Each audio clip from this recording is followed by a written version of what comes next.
In this video, I'll be taking you through the 4 stages of the spiritual awakening journey.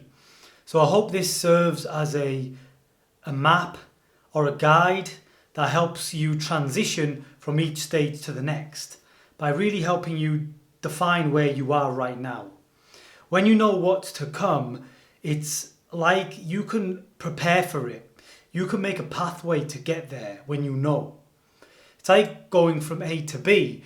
If you have a map of how to get there, obviously you're going to get there quicker and more effectively than someone who doesn't have a map.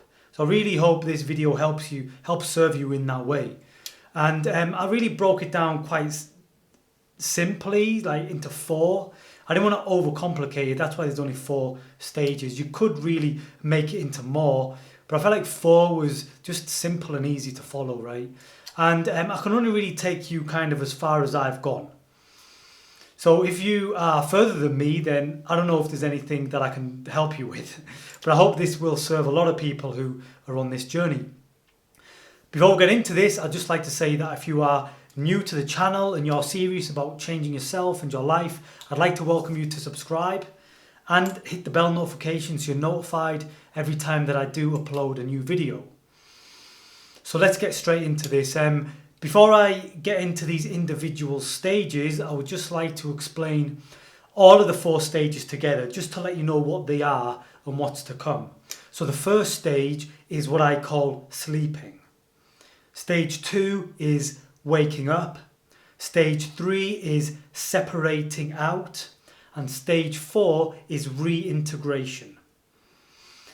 In order to help you understand this more, I'm going to be using my hands as a model, which I'll explain as we go along, right? So let's get straight into the first one. So the first stage, like I said, is sleeping. So this is the stage that everyone experiences, whether they're on this journey or not.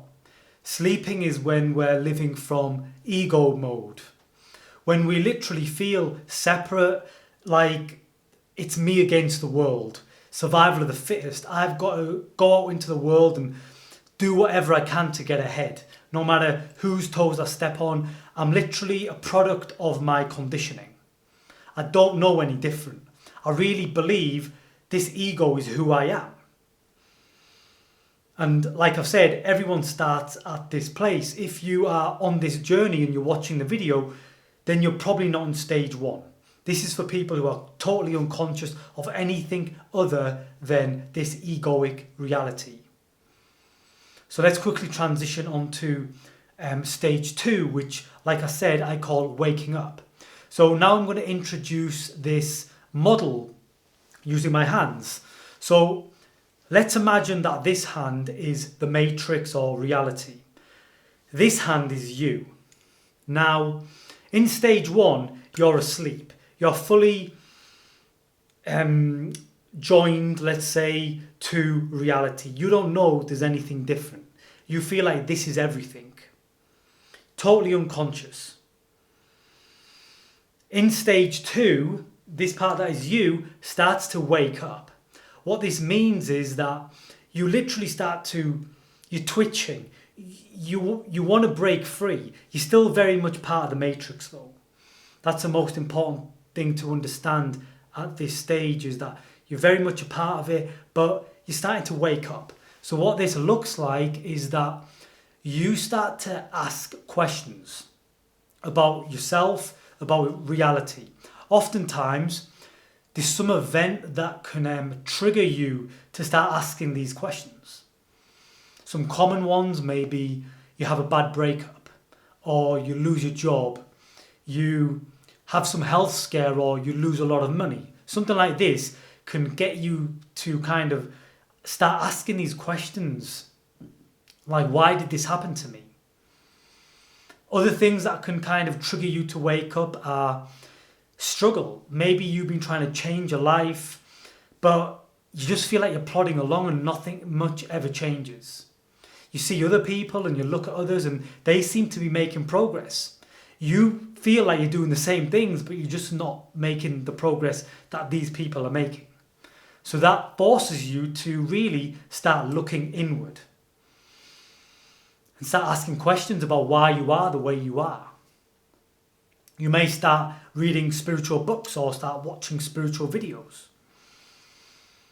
Start hearing about these things and you get very, very inquisitive about this. You may even start to make associations between your past conditioning, between your childhood and where you find yourself now.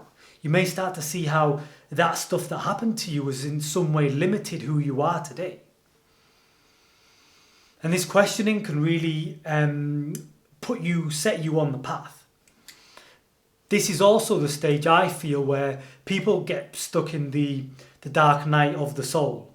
So the dark night of the soul is literally the ego hanging on. Stage 2, like I've said, we're waking up, but we're very much part of the matrix. The ego is still fully there. So the struggle is letting go of that ego, or seeing that you are not it, or going beyond it, and that can create a lot of suffering. People can get stuck at this bit for so long, simply because their ego has served them for most of their life. Maybe it's kept them safe, it's helped them feel protected. So literally letting go of the ego can feel like death, or it can feel like a big, huge risk. And that's really what the dark night of the soul can feel like for many people. But if you do transition out of this stage, that takes you on to stage 3, which is separating out. So using this model to depict this for you, like stage 1 is you fully involved, don't have a clue. Stage 2 is you starting to wake up. Stage 3 is you literally pull away. You separate out. So in this separating out, you realize the ego, you see it for what it is. You start to see all of these patterns, all of these programs, all of these beliefs that you've been carrying with you throughout your life. And you start to shed the layers. You start to do spiritual work, healing work, shadow work, growth work, transformation work, whatever you want to call it. And what I will say is sometimes in stage 2, you will also do some of this growth and healing work. But in stage 2, it can sometimes feel like you're just spinning your wheels. You're not actually making much progress. But when you're doing the work in stage 3, you feel like you are moving forward. You are progressing. Along with this, because you are progressing, you can experience a lot of highs and lows. A lot of good days and some very, very low days. That's because a lot of these painful emotions from your past that you had ignored are starting to come to the surface to be integrated into your whole being. And that is a very, very bumpy ride for a lot of people. But one of the main positives of this stage, one of these milestones, is that during this stage you should hopefully see a light at the end of the tunnel. And that makes you really start to believe in the path. Before you see the light, you're just kind of going off blind faith. You've heard other people's stories, you've read books or watched videos, and you just kind of thought, you know what, I'm going to give it a try because I don't know what else to do. But when you see that light at the end of the tunnel, you know that this is real. You know that this is a possibility. This can also feel like a whisper. You just hear something telling you that this is going to work out for you. But like I said, it's such a quiet voice that you need to start to nurture it and start to listen out for it.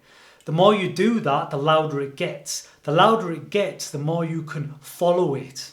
You start to follow the voice, which really accelerates your progress. So understand that is a real milestone of this stage, is seeing the light at the end of the tunnel, which will really progress your development much quicker. You will also probably start to see relationship difficulties you've had, the ways you were projecting onto other people, and the ways you were attracting unhealthy people into your life, and you start to resolve all of that stuff. Okay, so that leads us on to the fourth and final stage, which is reintegration.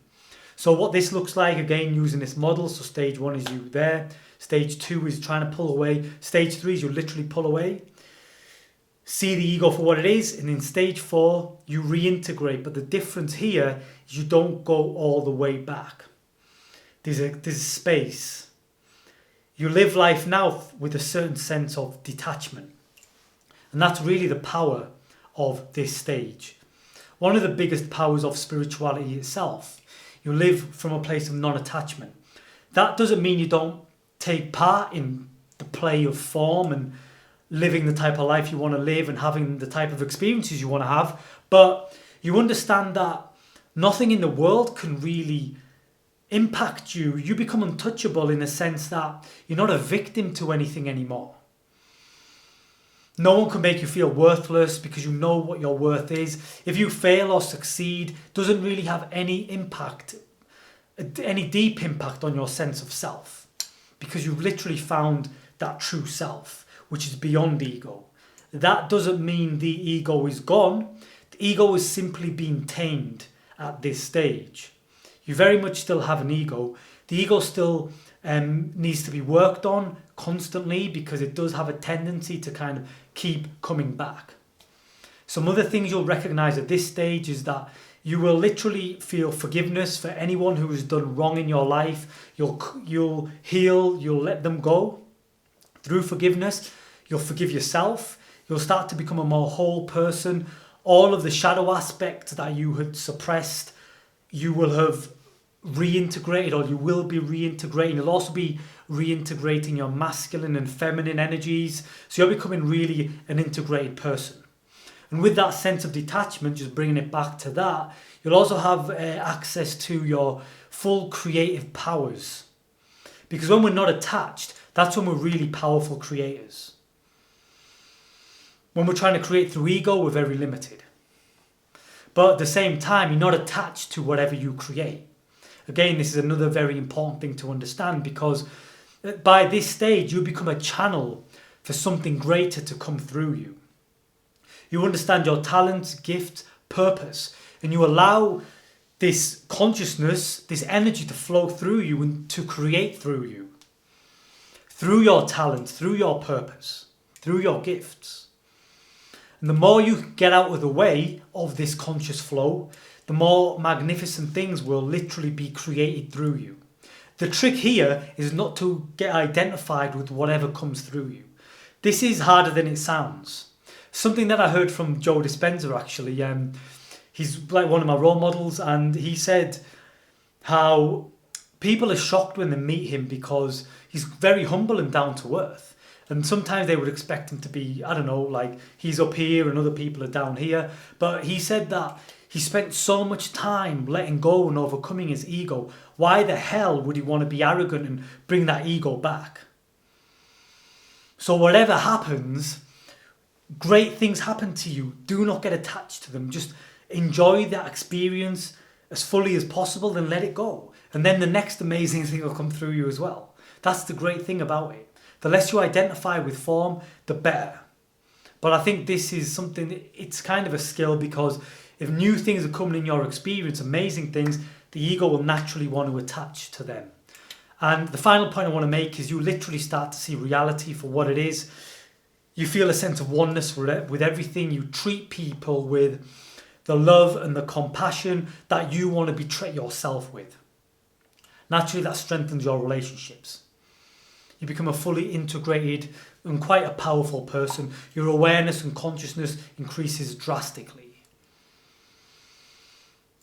Like I said, you do probably still need to do a little bit of ego work, and you probably do still fall unconscious from time to time. But for the most part, you are in control of your experience. And you are directing it in the way that you want it to go. So they are pretty much these 4 stages that I wanted to share with you. Reflecting this onto the chakras is that these 4 stages take you up to the heart center. And if you make it to this stage, I say stay there, enjoy it for a bit. Some people want to go further to the highest chakras. When you get to the highest chakras, you're talking about things like enlightenment. That isn't for everyone. Some people are happy just to get to the heart center, to live from that heart space, where they're in control of their reality. But you can't get to these higher levels like enlightenment if you haven't even mastered reality. I know a lot of people try to without this piece, and I think that's the wrong way to go about it. To be a true master, you literally have to master this physical stuff first before you can become a master of the higher levels. That's the way I see it. Okay, so that's kind of what this model is based around. If I do go to the higher levels, then maybe I'll do another video for the stages for that bit. But at the minute, I don't know. I'm happy where I am, so we'll just see. There's no pressure to go to the higher levels. It's entirely up to you, right? So that is everything that I wanted to talk about in the video. If you have any questions about anything I've talked about here, about where you think you are, about how you could get to the next level, then hit me up in the comment. Otherwise, as normal, if you did like the video, if you could please go ahead and give it a thumbs up. Share it with someone if you think this will help them out. Subscribe to the channel and remember to hit the bell notification. And until next time, remember to keep living free and being free.